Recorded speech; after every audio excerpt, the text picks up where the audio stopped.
السلام عليكم، ازيكم يا شباب؟ عاملين ايه؟ يا رب تكونوا بخير.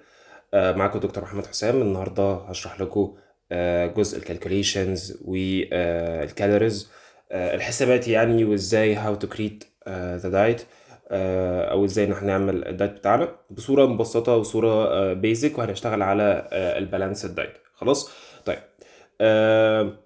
ده جزء مقدم، او السيشن دي يعني هقدمها لكم من تدريب بتاع نيتشر سكول، وهنبتدي ان احنا نعرف في السيشن دي ازاي هنعمل الدايت، وازاي هنشتغل على الدايت بتاعنا. خلاص. طيب، let's start. يلا نبتدي. يلا بينا. طيب، اول حاجه محتاج قبل ما اعمل الدايت بتاعي لازم يكون عندي شويه داتا. طيب، الداتا دي عباره عن ايه؟ عباره عن الانثروبومتريكس او القياسات. ماشي. والقياسات دي او الانثروبومتريك دي ده جزء من جزء الاسسمنت. الاسسمنت جزء من جزء الاسسمنت اللي ببتدي اعمله للكلاينت او البيشنت اللي معايا. طيب، خلاص. فنبتدي. ايه الداتا دي؟ اول حاجه الايدج. بعد كده عندي الهايت، عندي الويت، وعندي الجندر. خلاص. دول الحاجات الأساسية اللي عندي في البيزك حسابات أو البيزك كالكوليشنز. نبتدي إن أنا أعرف الإيدج، الهايت، الويت، الجندر. في حاجات تانية، في حاجات تانية كتير، مقاسات وكلام ده إلى كله، بس خلينا نشتغل بصورة بيزك يعني. خلاص. طيب، خلينا نقسم كل واحدة أو نعرف تفاصيل كل واحدة. طيب، هناخد لون اسود. طيب، الايدج وده العمر. خلاص. والعمر ده بالييرز، بالسنين. خلاص. انا عارف ان معظمكم عارف الكذا بوينت دول، ولكن خلينا ايه نعمل ريكاب كده عليهم بصوره سريعه. طب، الهايت ده الطول، وبيتقاس بالسنتيمتر او سنتيمتر. وفي بعض القياسات التانية زي بان هو ان احنا بنحوله للمتر، او في بعض القياسات زي الفوت او القدم. خلاص. طيب، ولكن السنتيمتر هو ايه المتعارف عليه. طيب، الويت طبعا ده الوزن، وبيتقاس بالكيلو جرام. خلاص. طيب، الجندر ده هي ميل ولا فيميل، ولد ولا بنت. خلاص. ميل ولا فيميل. خلاص. دول الحاجات الاساسيه اللي انا هبتدي ايه اشتغل عليها. طيب، انا عايز كل دول في ايه؟ طبعا الايدج بيأثر على التوتال كالوريز، الجندر بيأثر على التوتال كالوريز، الطول والوزن. خلاص. طيب، عايزين نحسب حاجه اسمها البي ام اي. هكتبها بخط تاني احمر. ماشي. بي ام اي او البودي ماس اندكس. خلاص. تمام. البودي ماس اندكس او مؤشر كتلة الجسم. طيب، ده انا عاوز استخدمه ليه او اشتغل عليه ليه؟ عشان نعرف من خلاله الجسم بقى ده. لو هو مثلا، خلينا نقسمها مثلا ان هو 18 ونص. خلينا نعملها بسكيل كده. ثواني اقول لكم على حاجة حلوة. سكيل كده. خلاص. ناخد الخط الاسود. اوكي. طيب، ده كده هنا، ده كده مؤشر البي ام ار. خلاص. انا عندي النقطة دي 18 ونص. خلاص. وعندي دي هنا كده 24.9 من 10، وعندي هنا لحد 29.9 من 10، وعندي هنا ماشي. خلاص، خلينا نشتغل على الثلاثة دول بس الوقت حاليا يعني. بص، دي هنا كده الزون دي اسمها نورمال. خلاص. طيب، الزون دي، ناخد مثلا لون تاني. الزون دي هنا اوفر. طيب، الزون دي بقى كده فيما فوق بقى، وتتقسم يعني. دي مرحلة زي ما اقول كده الاوبيزيتي. اتفقنا. وبتتقسم بقى لجريد 1، جريد 2، جريد 3. مرحلة اولى، مرحلة تانية، مرحلة تالتة.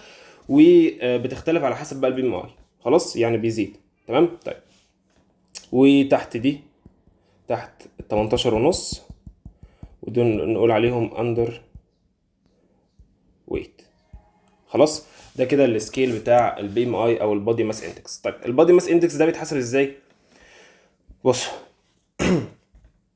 اول حاجه بنجيب الوزن،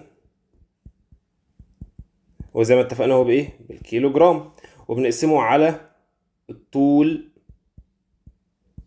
بالمتر مربع. بالمتر مربع. طيب ده عشان اجيب ايه؟ مؤشر كتله الجسم، عشان اعرف من خلاله بقى هو عنده اندر ويت يعني عنده نحافه، ولا هو نورمال، ولا هو اوفر ويت، ولا هو اوبيز، ولا هو اوبيز مثلا مرحله اولى مرحله تانية. طب خلاص عشان تعرفوا مثلا الحته دي، عشان مثلا اللي عايز يعرفها، جريد 1، جريد 2، جريد 3، لا مؤاخذه يعني مش فاضي اكتبها علينا. المهم دي المفروض من خلاص دي المرحله دي لحد 19 بزود كل مره 5. تمام، يبقى دي من كام؟ 30 ل 34.9، ودي من 35 ل 39.9، ودي بقى فوق 40. خلاص تمام. تمام خلاص، ما تحسبهاش بقى، اسكت. تمام. طيب دلوقتي بقى عايزين نحسب البي ام اي بتاعنا او البادي ماس اندكس. خلاص طيب هنجيب، احنا عندنا عايزين نفترض مثلا فرضيه اللهم صل على سيدنا محمد، وزن وطول. ونفترض عندنا مثلا احمد ده 22 سنة. 22 سنة. طبعا احمد ده ميل، معلومة بديهيات، هاشتاج بديهيات. خلاص ميل، وطوله 180 مثلا، طوله 180 سنتي. وقلنا محتاجين ايه تاني؟ محتاجين خلاص الوزن والطول والجندر والعمر. خلاص تمام. الوزن بتاعه كام؟ خلينا نقول الوزن بتاعه مثلا سي 75 مثلا، 75 كيلو جرام. خلاص طيب يلا بينا. المهم المعلومات دي كده تبقى قدامكم، يعني هي لازم تحاول تبقى قدامكم كده، عشان ايه؟ تعرفوا الحسابات بتاعتكم يعني. خلاص طيب اللهم صل على سيدنا محمد. فنيجي نقول هنا البي ام اي بيساوي محاسبه. ماشي اسكت، ما تحسبش حاجه. طيب البي ام اي بيساوي، هنقول الوزن اللي هو 75 كيلو جرام على الطول بالمتر تربيع. طيب هو طوله هنا 180. خلاص هيبقى بالمتر تربيع يعني ايه؟ 1.8. ماشي، عشان المتر فيه 100 سنتي. ماشي طيب 1.8 الكل تربيع، او هنضرب 1.8 في 1.8، هي اللي انتوا عاوزينه. خلاص عشان مثلا لو حد كان عنده مشكله في التربيع او عنده مشكله في الحسابات وكده وما يعرفش يحسبها مثلا، فخلاص نضرب 1.8 في 1.8.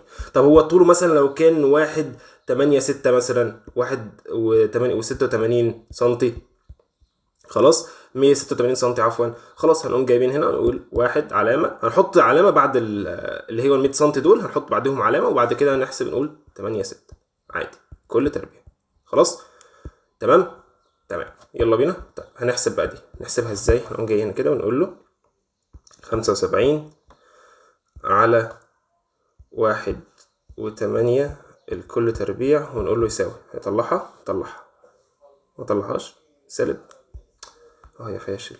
ماشي نجرب تاني، 1.8 في 1.8 ونعمل قوس ونقول له يساوي. برضو ايه، معلش مش مشكلة، ما حسبهاش، ما علينا. هتحسبوا الناتج ويطلع كام؟ هيقع في النورمال، يعني هو هيجي هنا في النورمال. خلاص يبقى كده هو عنده نورمال بي ام اي او نورمال بودي ماس اندكس، او مؤشر كتلته، مؤشر كتلة الجسم بتاعته نورمال طبيعي. خلاص يبقى احنا كده هنشتغل على بالانس الدايت، وهنبتدي ان احنا مثلا لو هو زياده، لو هو مثلا زياده في النورمال شويه، لان كل نسبه متقسمه عندي ل3 نسب: لو نورمال، ناخد مثلا بلون تاني، واوبتيمم، وهاي نورمال.